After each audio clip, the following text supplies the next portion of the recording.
ஆப்கானிஸ்தான் நாட்டின் பைசாபாத் மற்றும் தஜிகிஸ்தான் நாட்டின் முர்கோப் ஆகிய இடங்களில் சக்தி வாய்ந்த நிலநடுக்கம் ஏற்பட்டுள்ளது.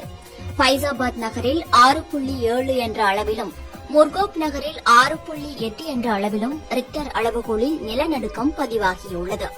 இந்த நிலநடுக்கத்தால் வீடுகள், கட்டடங்கள் குலுங்கியதால் மக்கள் வீடுகளை விட்டு வெளியேறி சாலையில் தஞ்சமடைந்துள்ளனர். பாதிப்பு மற்றும் உயிரிழப்பு குறித்து தற்போது வரை எந்த அதிகாரப்பூர்வ அறிவிப்பும் வெளியாகவில்லை.